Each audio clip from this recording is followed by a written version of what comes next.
Welcome back. Let's talk krakens. A little bit of a break from Victoria the automaton. Krakens are steeped in the history of steampunk, and they remain a very popular icon symbol of steampunk and Victoriana. So, further to that, I came up with my kraken proximity detector. And as with all the gauges that I sell, the decorative gauges, I made a full-size model. It's a bit scratched now because I've been taking it to festivals and things. But all the gauges I make and sell, the decorative ones, I made a model of so I could light it absolutely perfectly and then photograph it without cheating by doing it all on the computer. So that one becomes this one. And there you can see, oh, it's a long way up. Can't really see how I lit it, because you can see a little bit of light there, nice. It just makes it look so much more realistic. There's also the kit I sell, where you can make your very own kraken proximity detector gauge that moves, battery powered, or if you so desire, you can obviously change it to any sort of label or dial. Brilliant. Both of those obtainable from my shop, which links are in the description. I've learnt to say that rather than trying to display them. So, moving on, sort of parallel project. About a year ago, my wife made this wonderful, I really like it, kraken. I think we were talking about it, and she just decided to make it out of clay and painted it. I just thought that's so good. It'd be nice if I could get copies of it. And then that was one of the reasons I ended up getting the 3D printer. Then I got her to make another one that, with a little bit more, I don't know, she just wanted to make another one that was perhaps a bit more balanced, slightly different appearance. And after lots of experimenting, and I'll put the link to the video in the links, where I learnt how to use photogrammetry. But what it meant is I could take loads and loads of photographs, well, about 50 photographs of it, put them into a special bit of software, and it would produce a 3D model, which could then be sent to the 3D printer that would then print it. And here we are. In the end, I hollowed out the eyes to the right size once I'd shrunk this down, so I could put a couple of these nice glass balls, beads in there. But it's just, and I now printed it also with metallic copper fibre, and it just looks amazing. It's just got such a fabulously beautiful finish. Look at that. Oh, it's lovely. Also, there's a slightly smaller one, again based entirely on the size of the glass beads that I had. So I subsequently got a load of these pins so that you could turn them into a brooch and put them onto a piece of steampunk style clothing as an accessory, or even hair clips. Delved deep into my collection of hair clips. I have, needless to say, completely forgotten about this and left it on the back burner, so to speak, if you like, one of those dreadful managerial sayings. Was just experimenting basically, and thought about these little O-rings, using these O-rings as suckers, because if you think back to this one, the suckers are really clear on here, but once it had scanned in, you do get an inkling of them. But because this was reduced, and I was learning how to do it all and everything, it wasn't that successful. So I made bigger suckers, but then all the suckers fell off and the leg broke. So, and also she wasn't happy with the design. So then there was another one, which again, it's just, krakens, you could spend your whole life designing, making krakens, because there's just so much opportunity for endless creativity. And then there was another one, just trying different things. Oops. And I got to thinking about these goggles, the de facto steampunk goggles that you can buy online. They're all exactly the same. There must be one company churning them out, and they look brilliant with steampunk outfits wrapped around top hats or whatever. And I thought, wouldn't it be nice if we could have a kraken? Here's one of my other gauges that we found, coincidentally, just fits perfectly in the front of a pair of goggles. So I thought how nice it would be to have a kraken that you could sit on the front of that. Something along the lines, or a bit smaller, but you would want the kraken looking up as well. So what I did in the end was pluck up courage, get a wine cooler and venture into the very unpredictable and unengineering. I'm not even gonna, am I gonna? No, I'm not gonna risk putting that on there because it's shrunk. But basically I built a kraken on top of this, covered in cling film so I could easily get it off, thinking that this, if I scale the whole thing down to that, then once I've scanned it in I will end up with a kraken that can fit on that. So I ended up with this. And this is dry now, which is good, and I'll explain why shortly. I'm pleased with that. A couple of things about it though. I decided that I wouldn't put any suckers on it at all because they're unpredictable. So my plan is to scan this in, well, photogrammetry. Use photogrammetry, take a load of photos of that, about 60 photos, so use photogrammetry to turn it into a 3D model, and then shrink it down, and then add suckers that I've drawn on 3D Builder. There's no reason once this is scanned in that I can't plonk them on, different size, in the right position until it looks just right, and that'll ensure that each sucker is properly printed and isn't too small. So that's nice, that addresses my need for precision. So I'm happy with this. What I've done so far is, on several occasions, first of all because photogrammetry people said it's always best to take photographs in subdued general lighting, a cloudy day is best, so I spent a long time setting it all up outside on a cloudy day and taking photos of it, 50 photos. So I tried that and it didn't work. The software I used just worked out where I'd taken all the photos from and then crashed over and over again. Whatever I did the settings, it would crash and just stop working and send off a helpful error report. How helpful, I don't know. So I tried putting in the workshop with a black background, standard lighting, again camera on tripod, really carefully moving it round, up, down, all the rest of it, and it crashed and wouldn't do it. So my next idea is to do what I did with this lovely old antique shell lamp, which is also available on my website and Etsy page. What a coincidence. What I did with this in the end, because it started off shiny, and shiny does not work with photogrammetry, it just creates too much other information. You want it as simple as possible. So I bought some speckle spray, and I sprayed it with speckle spray, having gone through several other. First of all I painted it white or grey and then drew all sorts of scribbles over it, and then it would just live and learn. But the speckled spray really worked well.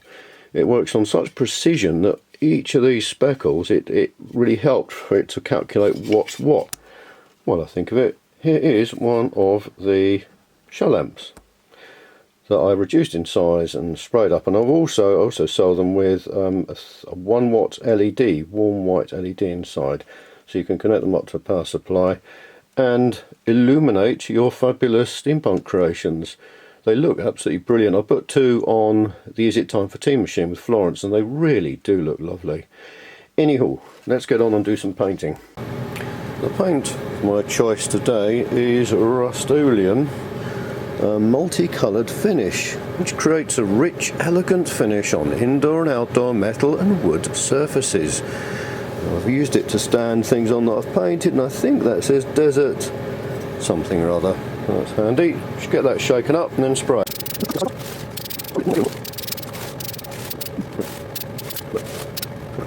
Yeah. So if I'm having a smooth matte surface which didn't have very many features for the camera to, or the photogrammetry software to pick up on, now it's covered in little colour specks. So I'm hoping, as before worked, that this will work, funny enough.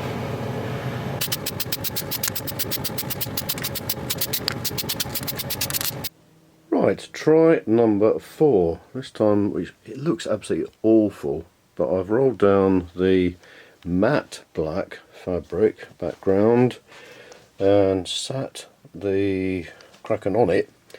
I'm lighting it with a bright photographic lamp because it really does suggest, if you set the aperture manually, so that you just pick up what you're actually wanting to photograph, and there's some contrast between it and the background, it might work. And then theoretically, after you've done the first lot, you turn it over and do the other lots. Right, I've taken the photos and I'm now going to go and input them into the computer. I have a horrible suspicion that because my motherboard in the computer has got a built-in and integrated graphics processing unit, apparently they're fairly unstable, so I'm not sure whether it's going to keep crashing and whether I'm going to have to invest in a separate NVIDIA graphics processing unit.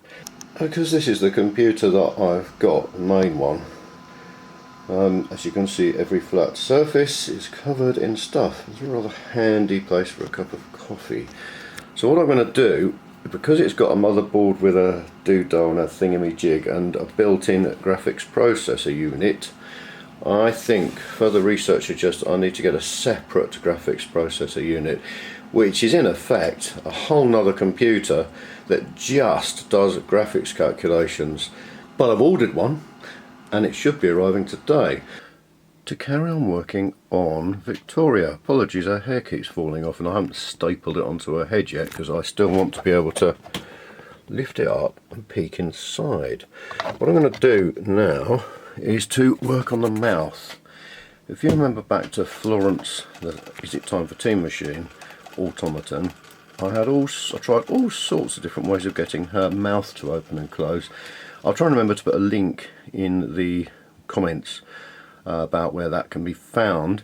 What I want though with Victoria is to have her mouth opening and closing in real time. I don't want to go through the incredibly complex, tortuous route of having to record things, put them through the Pratt linguistic analysis script, and then do this and then do that and then process it. Explain something to you. Whenever you come in here and interrupt me, you're breaking my concentration. Hold your proverbial horses, the doorbell's just rung, and we could deliver it by DPD as I only ordered it the day before yesterday, late. Fantastic, this is it, from Overclockers UK. I'll get it unpacked because it'll be far easier with two hands, see what we end up with. Nah, unpacking stuff's too exciting not to share. Nicely wrapped, and a mix of ooh, complicated stuff. Well, I don't know very much about it at all, other than it's got lots of orange parts and green parts. And it looks a bit like a circular saw, so it must be good, and it says giga on it. I believe that's quite a big thing, a giga. Oh, it's got a gigabyte and fans, 2 fans. Apparently, on a more serious note, because of the intense amount of processing that goes on inside here, you need lots and lots of fans, or lots of cooling anyway, not fans necessarily, but cooling. What I'm going to go and do now, oh, it's a toss-up. Do I read the instructions? There probably aren't any actually, are they? This is looking very good. Quick guide, we like quick guides. Got pictures, and it's got all sorts of different languages. And ooh, now they're definitely my sort of instructions. That I think I can cope with, what, 11 sentences. I think I will read them first. And this is definitely, I'm sure, how not to build a computer. Every single book and piece of advice on how to construct a PC would say you never do it like this, but I have to say that this is the 3rd motherboard that I've put in the original chassis that I cut down, and it just sits against the wall and I haven't had any problems with it at all. I've just hoovered it out because obviously I think, as with all PCs, with the fans blowing air, there's one fan there that just blows lots of air around the whole inside bit, and obviously it doesn't sit flush against the back, as you can see with all the dust that's been blown there, so there's plenty of air movement. So what I need to do now, here are the PC whatever slots, but I need one that's twice as thick, and I don't know how that's going to be possible because it has to line up with either that or that. I've just had a good old hoover through with dear old Henry to get all the cobwebs out, but thankfully cobwebs don't seem to conduct electricity as does dust, which is very handy. It's filthy, look at that, filth. I think I've worked out I need to cut out one of these. I think that will then line up with the correct slot. So I'm going to try and cut this bit out first, and then we'll have a look and see how well it fits. Here's the graphics thing out of its case. They don't half design to look streamlined and everything else. As far as I can see, the only connections are that slot, that whatever you call it, thing up there. I believe that's also got an external, it needs a power supply up there.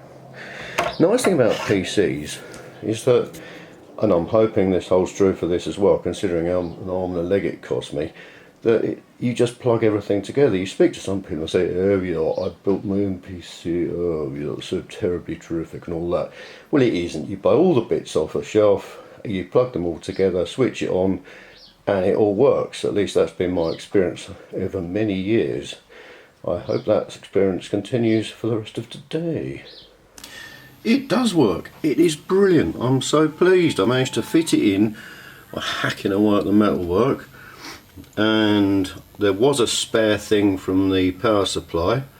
Funny little plug things that plugged into the power supply on the GPU, as I'll call it from now on. Obviously there were difficulties because the monitor, the computer monitor that I bought last year, doesn't have an HDMI socket on it, and this, you can't see that because it's all very, very dark, but the graphics processing unit only takes HDMI or some other brand new fangled version.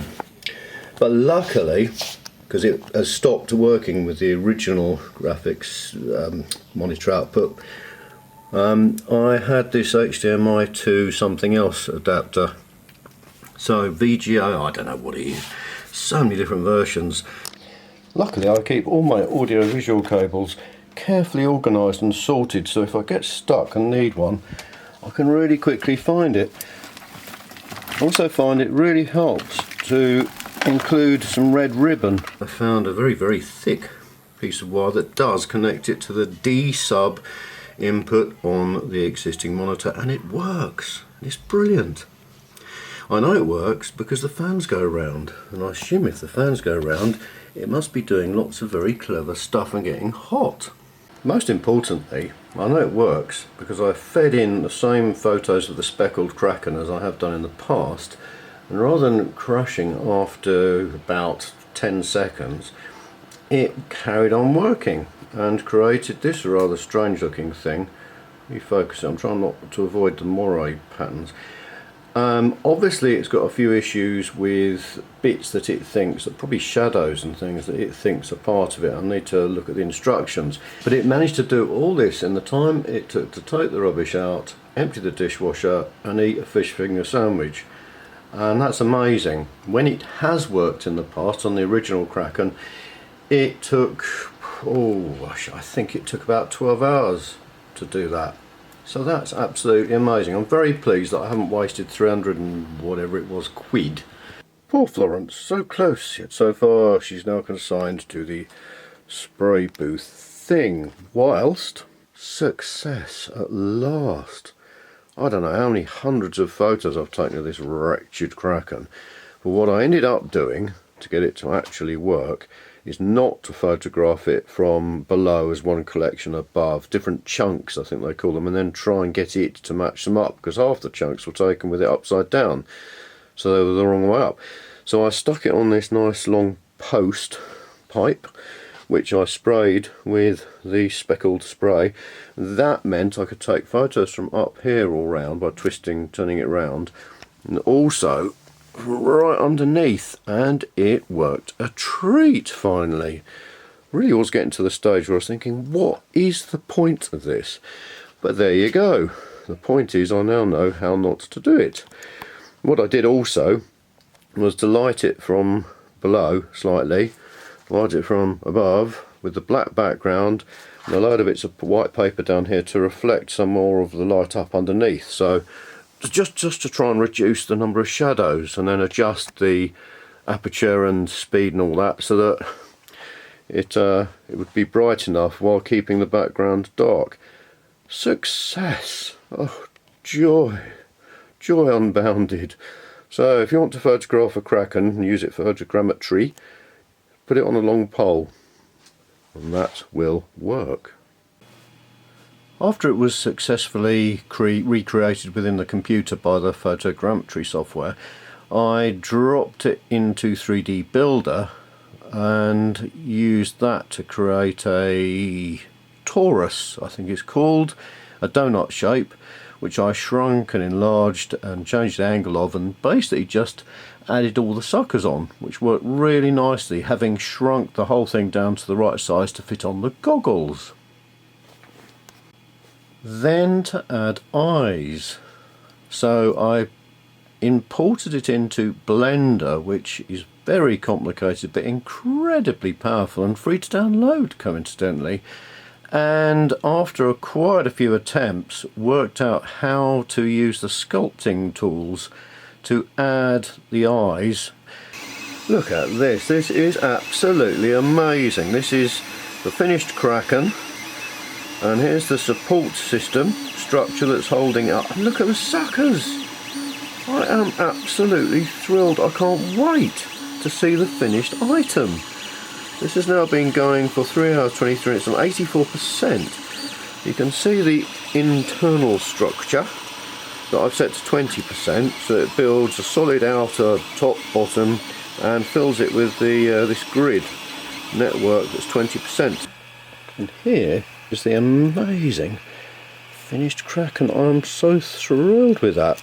There's the base, the support that the 3D printer and slicer software used.